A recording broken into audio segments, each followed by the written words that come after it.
सभी भक्तों को मेरा जय श्री राम। जैसा कि हम रामचरितमानस के हिंदी अर्थ का श्रवण कर रहे हैं, आज हम दोहा क्रमांक 140 से आगे का श्रवण करेंगे। हे गिरिराज कुमारी, अब भगवान के अवतार का वह दूसरा कारण सुनो। मैं उसकी विचित्र कथा विस्तार करके कहता हूँ, जिस कारण से जन्म रहित, निर्गुण और रूप रहित अव्यक्त सच्चिदानंद घन ब्रह्म अयोध्यापुरी के राजा हुए।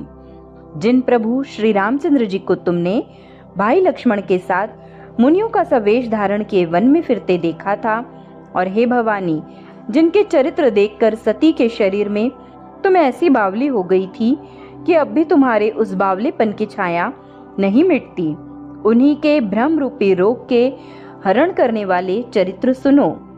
उस अवतार में भगवान ने जो जो लीला की, वह सब मैं अपनी बुद्धि के अनुसार तुम्हें कहूंगा।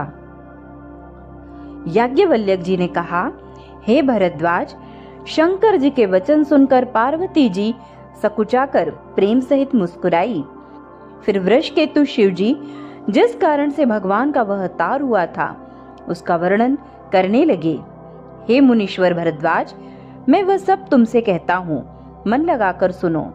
श्री रामचंद्र जी की कथा कलयुग के पापों को हरने वाली, कल्याण करने वाली और बड़ी ही सुंदर है। स्वयंभुव मनु और उनकी पत्नी शतरूपा, जिनसे मनुष्यों की यह अनुपम सृष्टि हुई, इन दोनों पति पत्नी के धर्म और आचरण बहुत अच्छे थे। आज भी वेद जिनकी मर्यादा का गान करते हैं। राजा उत्तानपाद उनके पुत्र थे, जिनके पुत्र हरिभक्त ध्रुव जी हुए। उन मनु जी के छोटे लड़के का नाम प्रियव्रत था, जिसकी प्रशंसा वेद और पुराण करते हैं। पुनः देवहूति उनकी कन्या थी, जो कदर्म मुनि की प्यारी पत्नी हुई, और जिन्होंने आदि देव दीनों पर दया करने वाले समर्थ एवं कृपालु भगवान कपिल को गर्भ में धारण किया। तत्वों का विचार करने में अत्यंत निपुण जिन कपिल भगवान ने सांख्य शास्त्र का प्रकट रूप में वर्णन किया, उन स्वयंभुव मनु जी ने बहुत समय तक राज्य किया और सब प्रकार से भगवान की आज्ञा रूप शास्त्रों की मर्यादा का पालन किया। घर में रहते बुढ़ापा आ गया, परंतु विषयों से वैराग्य नहीं होता। इस बात को सोचकर उनके मन में बड़ा दुख हुआ कि श्री हरि की भक्ति बिना जन्म यूं ही चला गया। तब मनु जी ने अपने पुत्र को जबरदस्ती राज्य देकर स्वयं स्त्री सहित वन को गमन किया। अत्यंत पवित्र और साधकों को सिद्धि देने वाला तीर्थों में श्रेष्ठ नैमिषारण्य प्रसिद्ध है। वहां मुनियों और सिद्धों के समूह बसते हैं। राजा मनु हृदय में हर्षित होकर वहीं चले। वे धीर बुद्धि वाले राजा रानी मार्ग में जाते हुए ऐसे सुशोभित हो रहे थे, मानो ज्ञान और भक्ति ही शरीर धारण किए जा रहे हों। चलते चलते वे गोमती के किनारे जा पहुंचे। हर्षित होकर उन्होंने निर्मल जल में स्नान किया। उनको धर्म धुरंधर राजर्षि जानकर सिद्ध और ज्ञानी मुनि उनसे मिलने आए। जहां जहां सुंदर तीर्थ थे, मुनियों ने आदर पूर्वक सभी तीर्थ उनको करा दिए। उनका शरीर दुर्बल हो गया था। वे मुनियों के से वल्कल वस्त्र धारण करते थे और संतों के समाज में नित्य पुराण सुनते थे और द्वादशाक्षर मंत्र का प्रेम सहित जप करते थे। भगवान वासुदेव के चरण कमलों में उन राजा रानी का मन बहुत ही लग गया। वे साग, फल और कंद का आहार करते थे और सच्चिदानंद ब्रह्मा का स्मरण करते थे। फिर वे श्री हरि के लिए तप करने लगे और मूल फल को त्याग कर केवल जल के आधार पर रहने लगे। हृदय में निरंतर यही अभिलाषा हुआ करती कि हम कैसे उन परम प्रभु को आंखों से देखें, जो निर्गुण, अखंड, अनंत और अनादि हैं, और परमार्थवादी लोग जिनका चिंतन किया करते हैं, जिन्हें वेद नेति नेति कहकर निरूपण करते हैं, जो आनंद स्वरूप, उपमा रहित और अनुपम है, एवं जिनके अंश से अनेकों शिव, ब्रह्मा और विष्णु भगवान प्रकट होते हैं, ऐसे महान प्रभु भी सेवक के वश में हैं और भक्तों के लिए दिव्य लीला विग्रह धारण करते हैं। यदि वेदों में यह वचन सत्य कहा है तो हमारी अभिलाषा भी अवश्य पूरी होगी। इस प्रकार जल का आहार करते 6000 वर्ष बीत गए। फिर 7000 वर्ष वे वायु के आधार पर रहे। 10,000 वर्ष तक उन्होंने वायु का आधार भी छोड़ दिया। दोनों एक पैर से खड़े रहे। उनका अपार तप देखकर ब्रह्मा, विष्णु और शिव जी कई बार मनु जी के पास आए। उन्होंने इन्हें अनेक प्रकार से ललचाया और कहा कि कुछ वर मांगो, पर ये परम धैर्यवान राजा रानी अपने तप से किसी के डिगाए नहीं डिगे। यद्यपि उनका शरीर हड्डियों का ढांचा मात्र रह गया था, फिर भी उनके मन में जरा भी पीड़ा नहीं थी। सर्वज्ञ प्रभु ने अनन्य गति वाले तपस्वी राजा रानी को निज दास जाना। तब परम गंभीर और कृपा रूपी अमृत से सनी हुई यह आकाशवाणी हुई कि वर मांगो। मुर्दे को भी जिला देने वाली यह सुंदर वाणी कानों के छेदों से होकर जब हृदय में आई, तब राजा रानी के शरीर ऐसे सुंदर और हष्ट पुष्ट हो गए मानो अभी घर से आए हैं। कानों में अमृत के समान लगने वाले वचन सुनते ही उनका शरीर पुलकित और प्रफुल्लित हो गया। तब मनु जी दंडवत करके बोले, प्रेम हृदय में समाता न था। हे प्रभु सुनिए, आप सेवकों के लिए कल्प वृक्ष और कामधेनु हैं। आपकी चरण रज की ब्रह्मा, विष्णु और शिव जी भी वंदना करते हैं। आप सेवा करने में सुलभ हैं तथा सब सुखों के देने वाले हैं। आप शरणागत के रक्षक और जड़ चेतन के स्वामी हैं। हे अनाथों का कल्याण करने वाले, यदि हम लोगों पर आपका स्नेह है तो प्रसन्न होकर यह वर दीजिए कि आपका जो स्वरूप शिव जी के मन में बसता है और जिसकी प्राप्ति के लिए मुनि लोग यत्न करते हैं, जो काग भुसुंडी के मन रूपी मान सरोवर में विहार करने वाला हंस है, सगुण और निर्गुण कहकर वेद जिसकी प्रशंसा करते हैं, हे शरणागत के दुख मिटाने वाले प्रभु, ऐसी कृपा कीजिए कि हम उसी रूप को नेत्र भर कर देखें। राजा रानी के कोमल, विनय युक्त और प्रेम रस से पगे हुए वचन भगवान को बहुत ही प्रिय लगे। भक्त वत्सल कृपा निधान संपूर्ण विश्व के निवास स्थान या समस्त विश्व में व्यापक सर्वसमर्थ भगवान प्रकट हो गए। भगवान के नीले कमल, नीलमणि और नीले जल युक्त मेघ के समान कोमल, प्रकाशमय और सरस श्याम वर्ण चिन्मय शरीर की शोभा देखकर करोड़ों कामदेव भी लजा जाते हैं। उनका मुख शरद पूर्णिमा के चंद्रमा के समान छवि की सीमा स्वरूप था। गाल और ठोड़ी बहुत सुंदर थे। गला शंख के समान त्रिरेखा युक्त चढ़ाव उतार वाला था।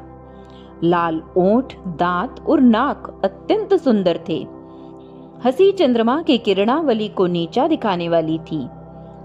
नेत्रों की छवि नए खिले हुए कमल के समान बड़ी सुंदर थी। मनोहर चितवन जी को बहुत प्यारी लगती थी।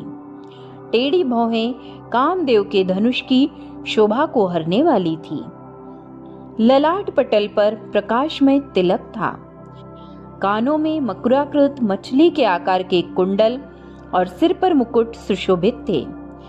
टेढ़े घुंघराले काले बाल ऐसे सघन थे मानो भौरों के झुंड हो। हृदय पर श्रीवत्स सुंदर वनमाला, रत्न जड़ित हार और मणियों के आभूषण सुशोभित थे। सिंह किसी गर्दन थी, सुंदर जनेऊ था। भुजाओं में जो गहने थे वे भी सुंदर थे। हाथी की सूंड के समान उतार चढ़ाव वाले सुंदर भुजदंड थे।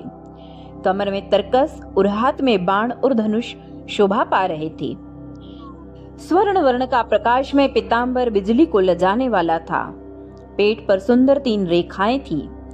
नाभि ऐसी मनोहर थी मानो यमुना जी की भंवरों की छवि को छीने लेती हो। जिनमें मुनियों के मन रूपी भंवरे बसते हैं, भगवान के उन चरण कमलों का तो वर्णन ही नहीं किया जा सकता। भगवान के बाएं भाग में सदा अनुकूल रहने वाली शोभा की राशि, जगत की मूल कारण रूपा आदि शक्ति श्री जानकी जी सुशोभित हैं, जिनके अंश से गुणों की खान अगणित लक्ष्मी, पार्वती और ब्रह्माणी उत्पन्न होती हैं, तथा जिनके भौं के इशारे से ही जगत की रचना हो जाती है, वह भगवान की स्वरूपा शक्ति श्री सीता जी, श्री रामचंद्र जी की बाईं ओर स्थित है। शोभा के समुद्र श्री हरि के रूप को देखकर मनुष्य शत्रुपा नेत्रों के पट रोके हुए एक टक स्तब्ध रह गए। उस अनुपम रूप को वे आदर सहित देख रहे थे और देखते देखते अघाते ही न थे। आनंद के अधिक वश में हो जाने के कारण उन्हें अपने देह की सुधि भूल गई। वे हाथों से भगवान के चरण पकड़कर दंड की तरह भूमि पर गिर पड़े। कृपा की राशि प्रभु ने अपने कर कमलों से उनके मस्तकों का स्पर्श किया और उन्हें तुरंत ही उठा लिया। फिर कृपा निधान भगवान बोले, मुझे अत्यंत प्रसन्न जानकर और बड़ा भारी दानी मानकर जो मन को भाए वही वर मांग लो। प्रभु के वचन सुनकर दोनों हाथ जोड़कर और धीरज धरकर राजा ने कोमल वाणी कही, हे नाथ, आपके चरण कमलों को देखकर अब हमारी सारी मनोकामना पूरी हो गई। फिर भी मन में एक बड़ी लालसा है, उसका पूरा होना सहज भी है और अत्यंत कठिन भी, इसी से उसे कहते नहीं बनता। हे स्वामी, आपके लिए तो उसका पूरा करना बहुत सहज है, पर मुझे अपनी कृपणता दीनता के कारण वह अत्यंत कठिन मालूम होता है। जैसे कोई दरिद्र कल्प वृक्ष को पाकर भी अधिक द्रव्य मांगने में संकोच करता है, क्योंकि वह उसके प्रभाव को नहीं जानता, वैसे ही मेरे हृदय में संशय हो रहा है। हे स्वामी, आप अंतर्यामी हैं, इसलिए उसे जानते ही हैं। मेरा वह मनोरथ पूरा कीजिए। भगवान ने कहा, हे राजन, संकोच छोड़कर मुझसे मांगो, तुम्हें न दे सकूं ऐसा मेरे पास कुछ भी नहीं है। राजा ने कहा, हे दानियों के शिरोमणि, हे कृपा निधान, हे नाथ, मैं अपने मन का सच्चा भाव कहता हूँ कि मैं आपके समान पुत्र चाहता हूँ। प्रभु से भला क्या छिपाना। राजा की प्रीति देखकर और उनके अमूल्य वचन सुनकर करुणा निधान भगवान बोले, ऐसा ही हो। हे राजन, मैं अपने समान कहाँ जाकर खोजूं, अतः स्वयं ही आकर तुम्हारा पुत्र बनूंगा। शत्रुपा जी को हाथ जोड़े देखकर भगवान ने कहा, हे देवी, तुम्हारी जो इच्छा हो सो वर मांग लो। शत्रुपा ने कहा, हे नाथ, चतुर राजा ने जो वर मांगा, हे कृपालु, वह मुझे बहुत ही प्रिय लगा। परंतु हे प्रभु, बहुत ठिठाई हो रही है। यद्यपि हे भक्तों का हित करने वाले, वह ठिठाई भी आपको अच्छी ही लगती है। आप ब्रह्मा आदि के भी पिता, जगत के स्वामी और सबके हृदय के भीतर की जानने वाले ब्रह्म हैं। ऐसे समझने पर मन में संदेह होता है, फिर भी प्रभु ने जो कहा वही प्रमाण सत्य है। मैं तो यह मांगती हूँ कि हे नाथ, आपके जो निज जन हैं, वे जो अलौकिक अखंड सुख पाते हैं और जिस परम गति को प्राप्त होते हैं, हे प्रभु, वही सुख, वही गति, वही भक्ति, वही अपने चरणों में प्रेम, वही ज्ञान और वही रहन सहन कृपा करके हमें दीजिए।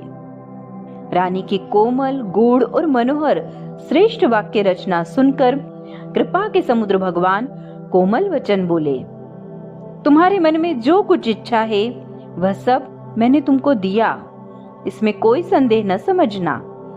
हे माता, मेरी कृपा से तुम्हारा अलौकिक ज्ञान कभी नष्ट न होगा। तब मनु ने भगवान के चरणों की वंदना करके फिर कहा, हे प्रभु, मेरी एक विनती और है। आपके चरणों में मेरी वैसी ही प्रीति हो जैसी पुत्र के लिए पिता की होती है, चाहे मुझे कोई बड़ा भारी मूर्ख ही क्यों न कहे। जैसे मणि के बिना सांप और जल के बिना मछली नहीं रह सकती, वैसे ही मेरा जीवन आपके अधीन रहे, आपके बिना न रह सके। ऐसा वर मांगकर राजा भगवान के चरण पकड़े रह गए।